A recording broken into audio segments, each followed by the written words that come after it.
And welcome to the CNC Auto Show. I'm Aaron Clements. I'm John Ryan. And we are both here to share information on ways to make your car, truck, or SUV safer and to make it more dependable and to make it last longer for less money and less hassle. We do that by taking your phone calls, and that number to call, 706-863-5800. That's Saturday mornings, 8:05 to 10. That's Eastern Time. You can also catch us live on iHeartRadio.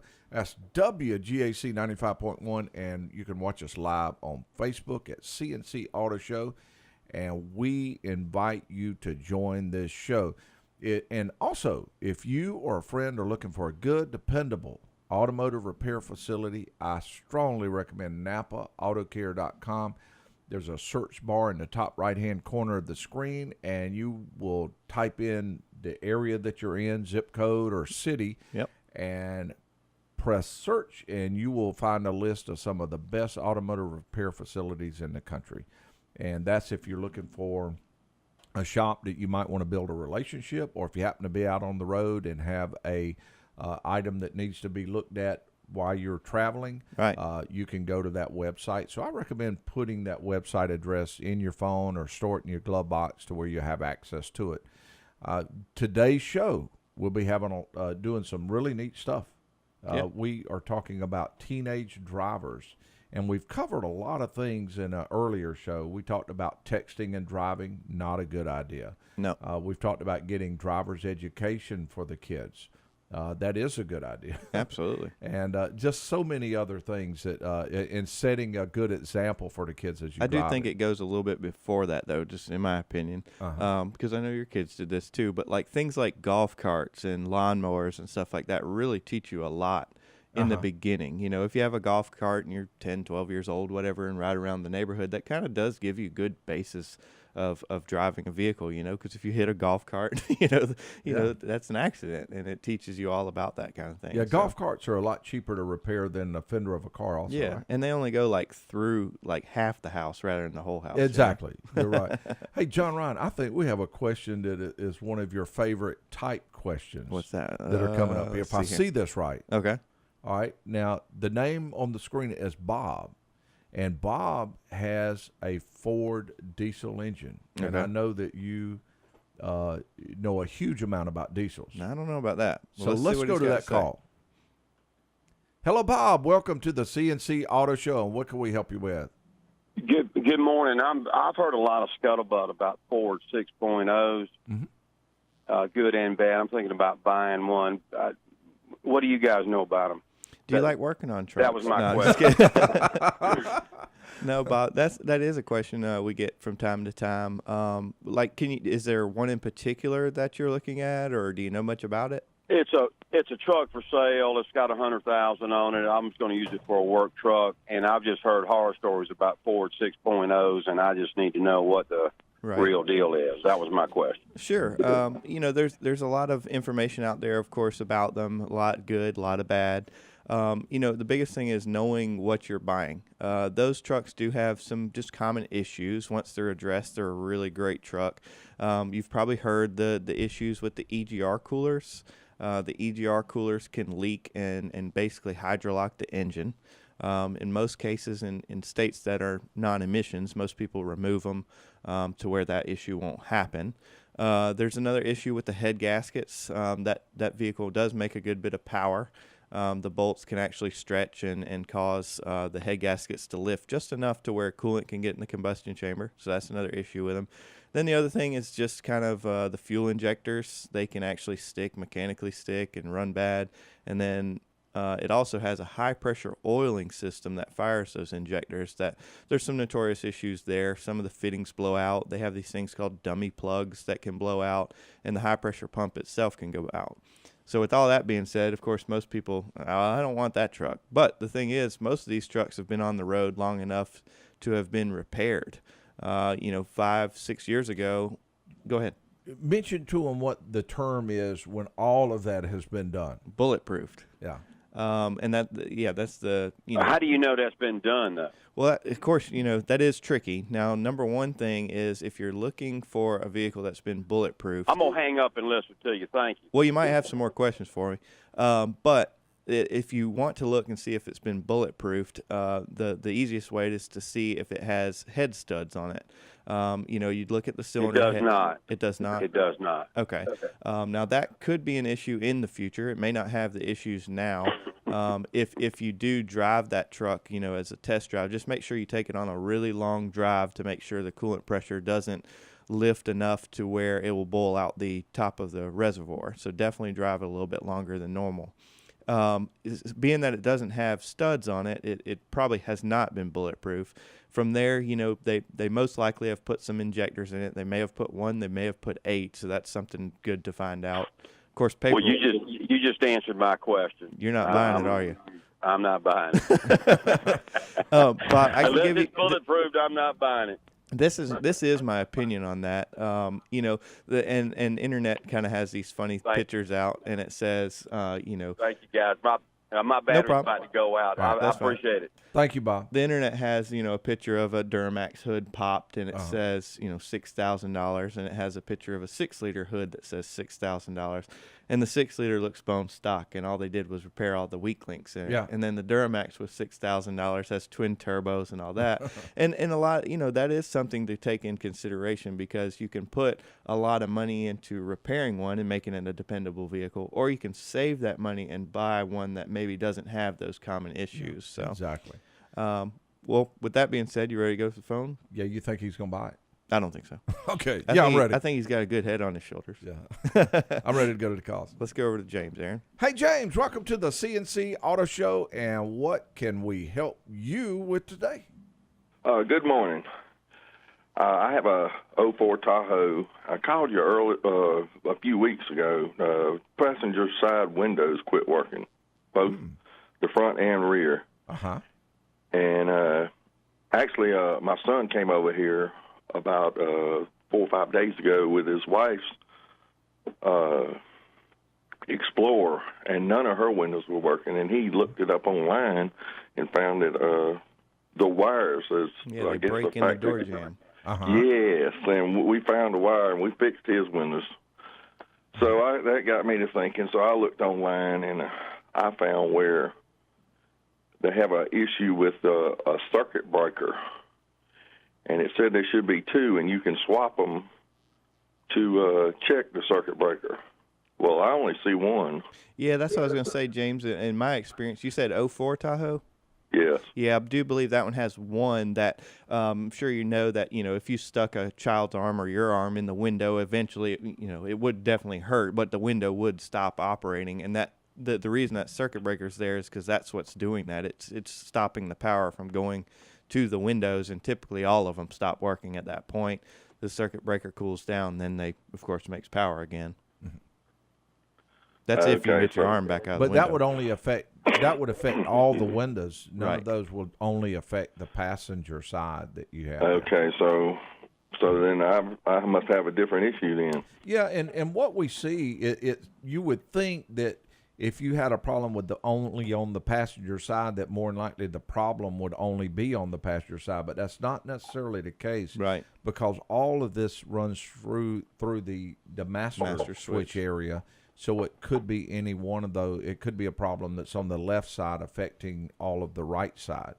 Now, you say your left rear window is working though, right? Yeah, the passenger side, neither one of them are working, but on the driver's side, both of them work. Okay, Right. So it's not going to be anything to do with his window lock switch. Right. Because the lock switch would lock out the left rear also.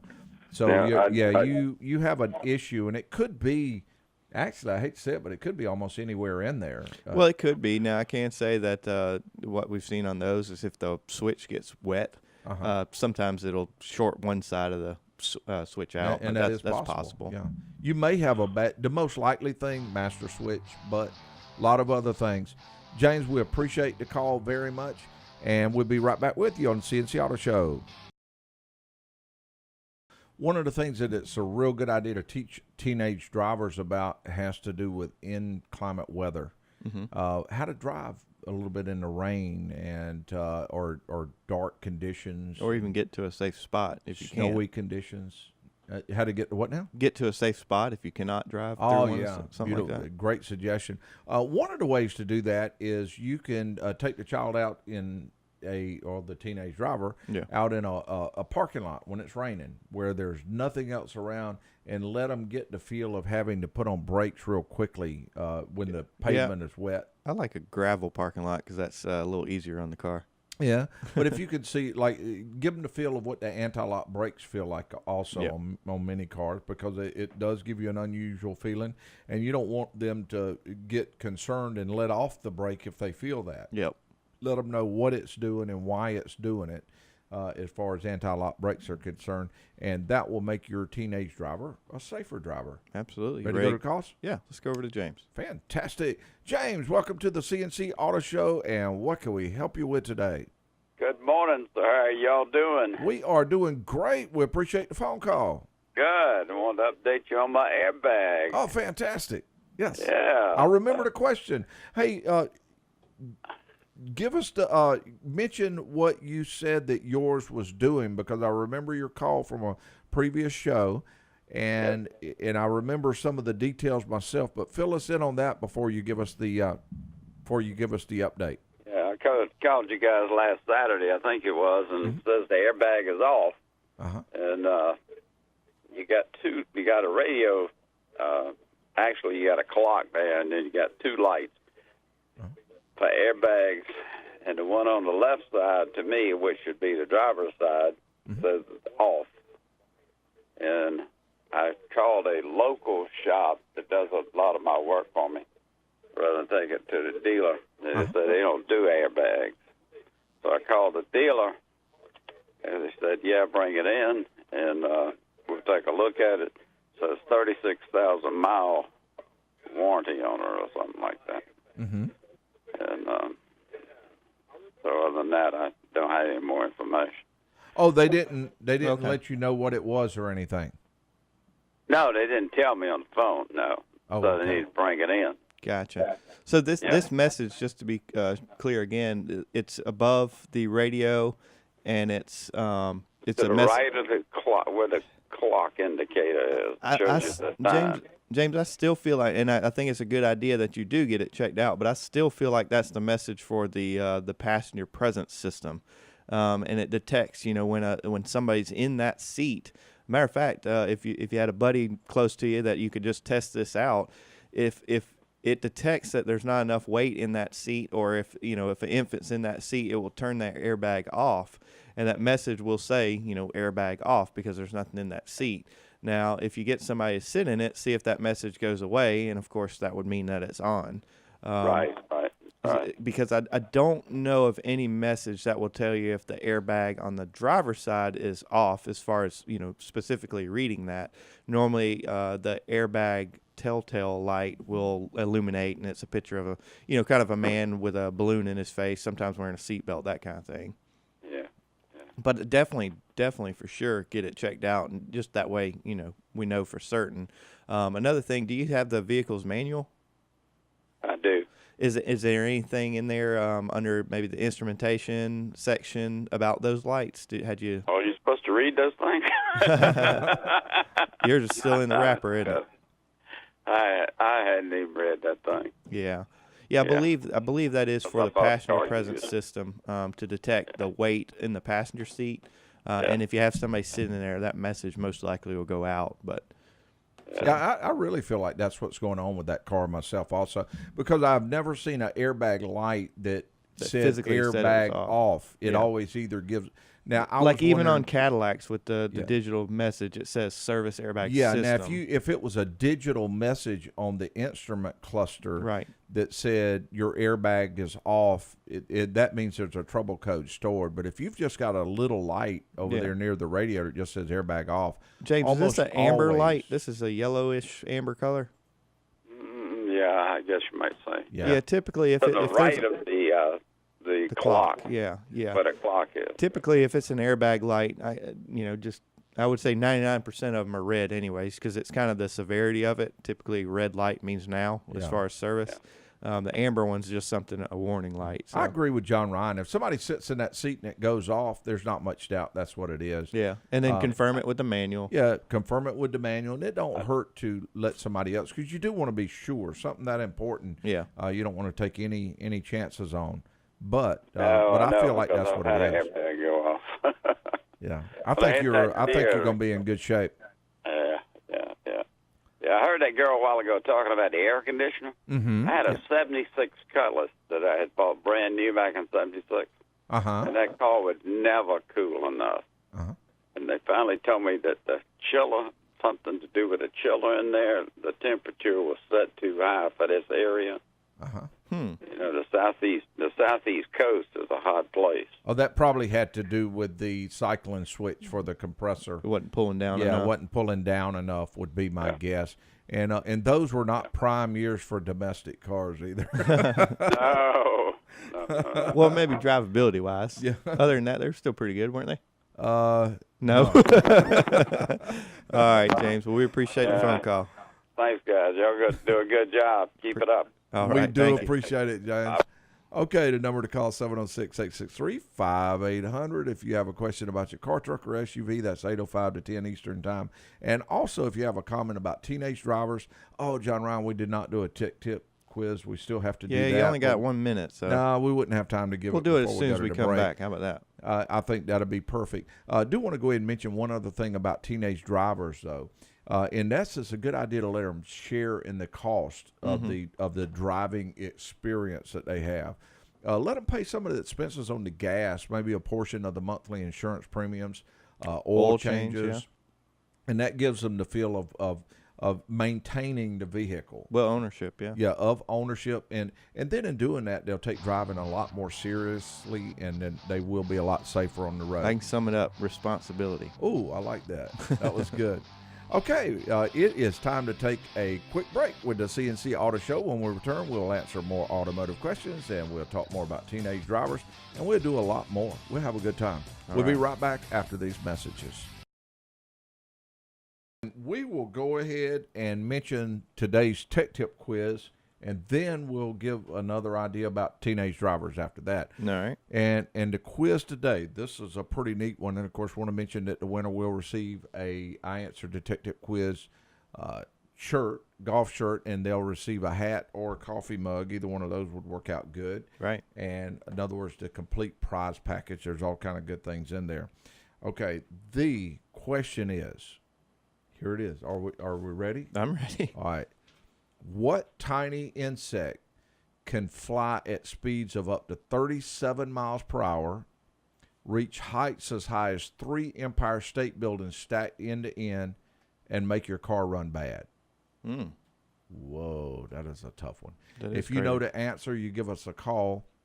And the number to call, 706-863-5800, and that's 805 to 10 Eastern Time. Now, we mentioned that we would give a quick tip about teenage drivers, and that is to keep the emotions in check. Agree to timeouts. Try not to argue with one another. In other words, this is as you're teaching your teenage driver to drive. Right. It's so easy when a parent is trying to teach your child to drive for them to say, "Oh, stop, don't do that," Yeah. and get all excited. So if you ever feel like the emotions are getting high, just kind of pull over, stop, discuss it a little bit, discuss what's right, what's wrong. One. Yeah, but but also you want to listen to the teenager's point of view, because that's important also. Yeah, because you might be doing it wrong anyways. Exactly. You may be doing it differently. So listen and pay attention, and don't get overly excited, because you can ruin the experience for sure when you do that. Are we ready to go to the calls? Yeah, let's go over to Jay. Perfect. Hello, Jay, and welcome to the CNC Auto Show. And what can we help you with? Good morning. I have a 2006 GMC Canyon, and on occasion, not all the time, but on occasion, you go out to turn the key to start it up, and it'll crank over, but it won't start. But if you wait 5 or 6 minutes, come back out, turn the key again, it takes off. And I'm just wondering if I'm running into some kind of serious problem here in the A friend of mine told me it might be the ignition key, but he might need a mental evaluation too. So. Tell him about the motorcycle gangs. That is true. Jay, you really don't want to go into a place and pick a fight with a motorcycle gang. You're right. Yeah, because you may take a little bit of time to get out of there. Right. Jay, that vehicle actually does have a theft system. Actually, there should be a message on there. Sometimes, what year did you say? 06, I believe? Yes, sir. I think that one actually had a little picture of a lock with a, I don't know, hashtag through it or whatever. What happens is that what you're describing is a security start on that vehicle. That when that key is switched into the, or when the key is positioned into the ignition switch and it's rotated, that key is either a valid key or not a valid key. There's nothing in that particular key that tells that. It's in the actual ignition switch. Some vehicles actually have a little chip in the key. This one actually has a chip in the ignition switch. And if it, for some reason, doesn't agree with that key, it could think it's a screwdriver, it could think it's a slide hammer or a brick, it will actually start stall just like that. Typically, a technician would install a scan tool, pull up the parameters for the security system, and try and, of course, get it to do that. Of course, like you mentioned, that sometimes it's an intermittent type problem. The good thing is there's trouble codes stored in the car's computer that will say, theft signal not valid. That'll give the technician kind of the road to, diagnosing the security system. So I do feel like it is a security system problem. The most common repair on those is the pass lock sensor and housing. It's a little housing that all that resides in because they get wear and tear. The sensor gets a little weak. Uh-huh. I like that. That's where it stay at. Yeah, one of the two. So that's the most common the issue with that particular vehicle. So is that going to be an expensive deal, kind of? We did so many of those, kind of when it was popular. Expensive is a relative term. Yeah, it just depends what expensive is to you. $1 million? No, it's well, if it's over $1, it's expensive. Yeah, I want to say that does run in the $500 range. Now, of course, that just depends on where you take it. And sounds of course, pricey the to me, Jay. Yeah, because there is a process of programming it and all that kind of stuff too. Right. Okay, I got one more little question for y'all. Y'all been working on cars for years and years and years, I know. I started yesterday. I don't know what you're talking about. I've been doing this almost 6 months, Jay. I hear you. But these cars with all these electronic doodads and things on them, are they any better than like the old 57 Chevy? I mean, really? Without question, yes. Yeah, a lot of people, tend to say no, just simply because they like the simple days. But yes, they're safer, more dependable. They're just a better vehicle. And Jay, you're talking to a person that absolutely loves those 57 Chevrolets. Of course, I have two a of them, Model A. Now, I will admit the Model A needs a lot of work. And the we air have conditioning a still doesn't Ford work. Truck. I have a 91 Miata, and I love older stuff. But as far as convenience, for instance, I got off yesterday and I had two things sitting there. I had a 91 Miata, and it was hot. It was still hot outside. Been working all day, and you were hot. Top was down, and I sit there and looked at it, and I knew that I would be hot driving home. And then I looked over there at the Prius, which has a beautiful air conditioner in it, comfort driving. And so I pulled the Miata inside, and I jumped in the Prius, and I stayed cool on the way home. And I'm saying that if you go even further back, do you remember these older cars that you used to have to you'd cut the defroster on, and it'd take you like 10 minutes to get out of the driveway because you'd have to wait for the first defroster. You got to remember, that's a cold start carburetor. You had to work just to get the thing to crank up. up. You had to pump the gas just right, and if you caught it, then it'd crank up, and you'd have to let it warm up for a long period of time. When you put on brakes, you touch them, and they'd lock up. You'd slide through down the driveway. Because you didn't have anti-lock brakes. If you had a wreck, your head would hit metal all over the place, or a hard steering wheel instead of an airbag. Without question, yes, they're better, they're safer, they're more efficient.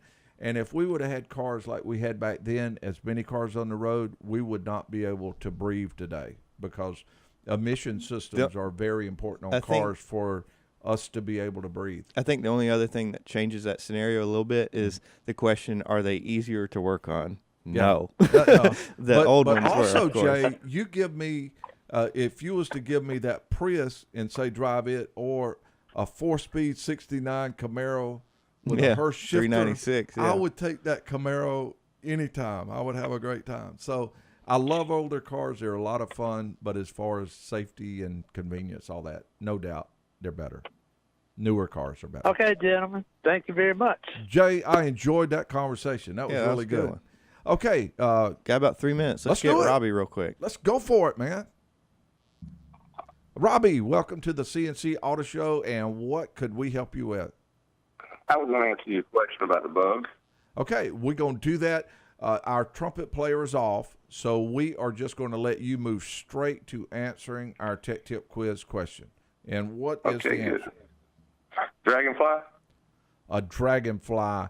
We're going to have to give you the odd button right off the bat. No. Good try, though. Very good try. He said, but Google said.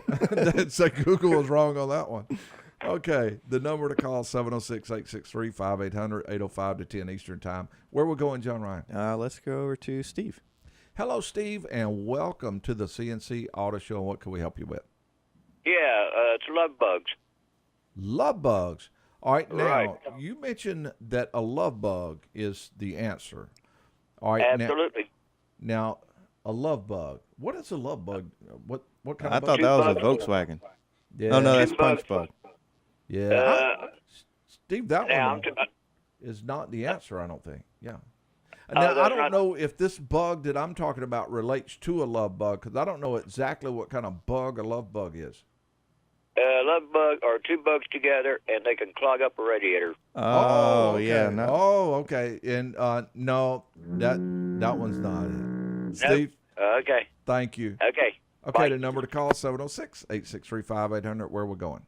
We've got about 5 seconds left. Well, really, we have a minute. We have a minute. Let's go to Travis and Okay. we'll talk to him. And if we have to put Travis on hold, we will. Travis, welcome to the CNC Auto Show. Good morning.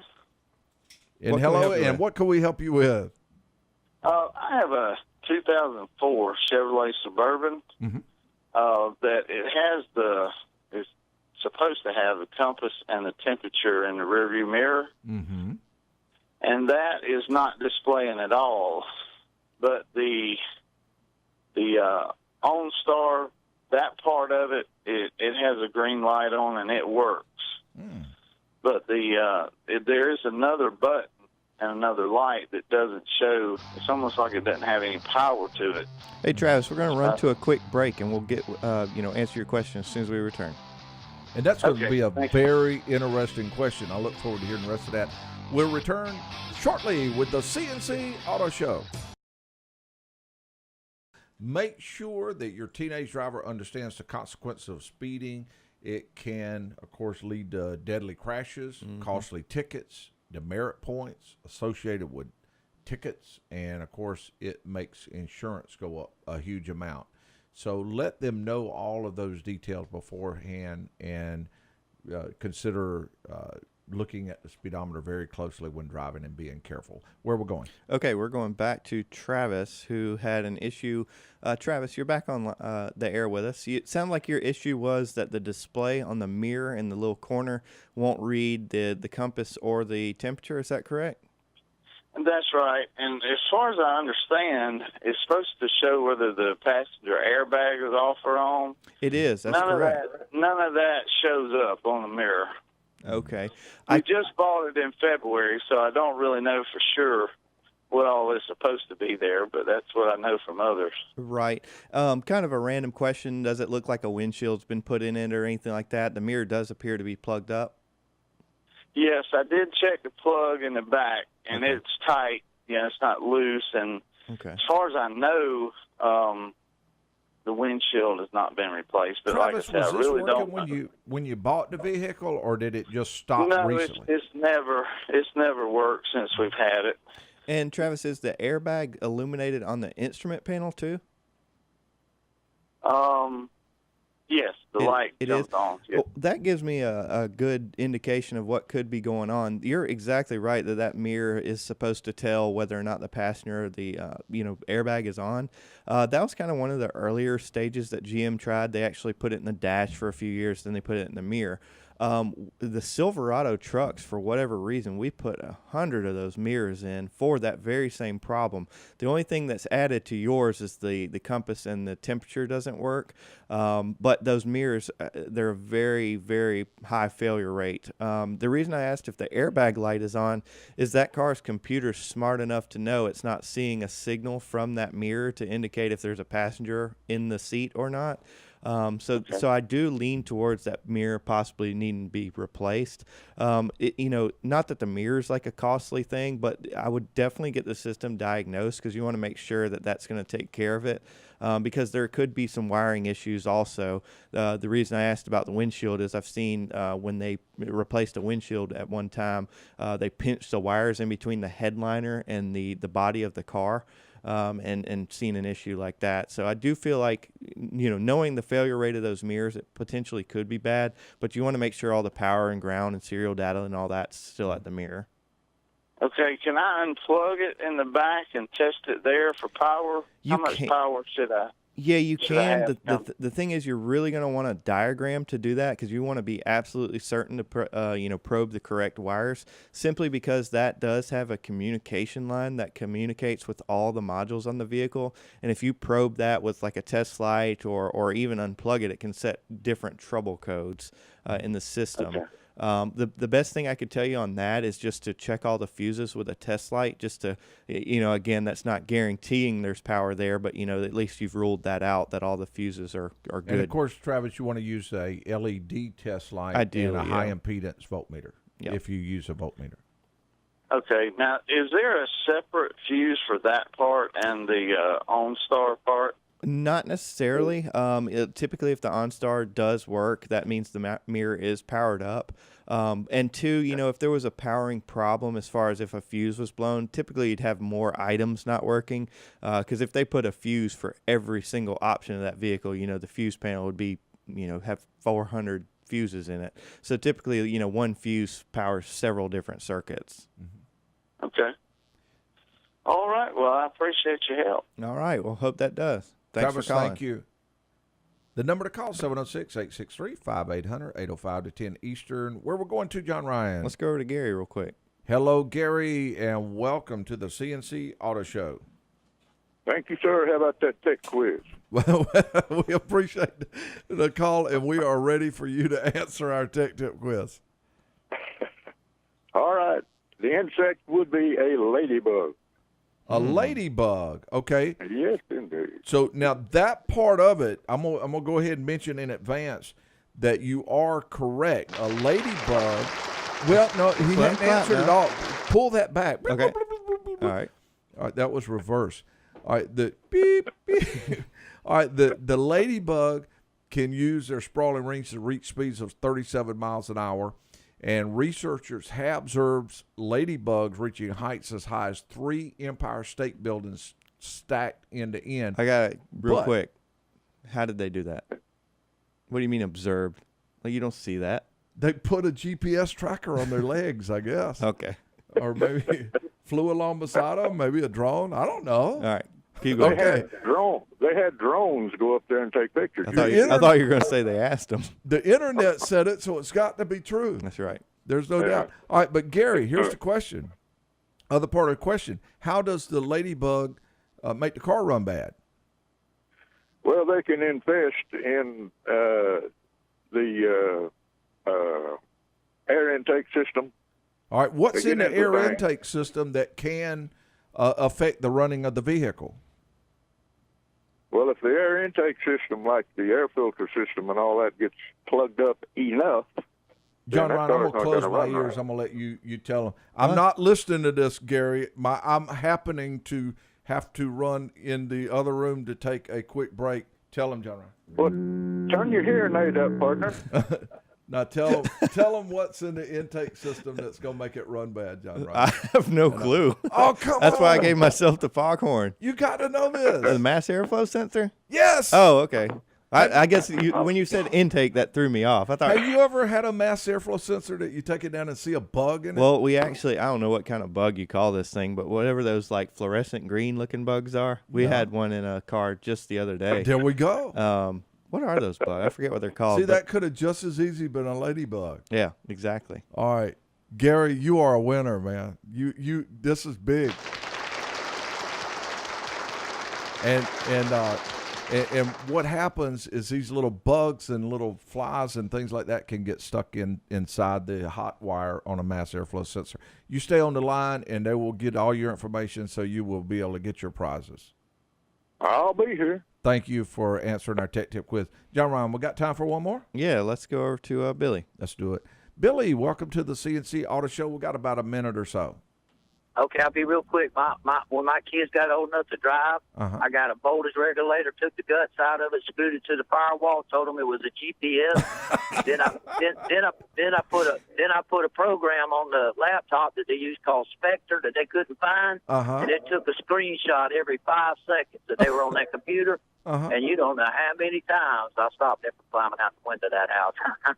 Oh, man, that is absolutely perfect. And you used a voltage regulator. Yeah, I just took the guts out of it. And Billy, I can say this: your kids never they went to jail, did they? No, they sure didn't. My kids, one of them's a drill sergeant up in Fort Jackson. She's doing excellent. So. All because of a voltage regulator. Yep. All from a voltage regulator. Sometimes you got to do what you got to do as a parent. That's awesome. I like it. Billy, I love that. That's got to be. You got to give him something for that, Aaron. Oh, man. Billy, come on by and get a CNC Auto Show hat, please. You can screw that to the hood and tell them it's a satellite. That is fantastic. I love it. Thank you, guys. Thank you. Love your show. All right. And what a beautiful way to end the show. It is. Yeah, because we are just about out of time. Well, we are out of time.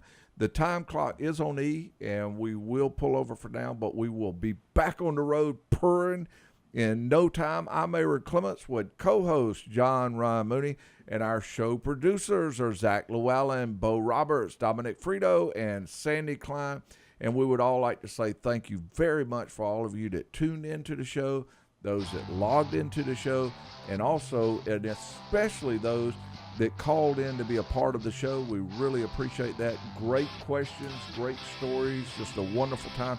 Hope everyone got some great tips on teenage driving, and we'll be back on the road with you in no time with more of the CNC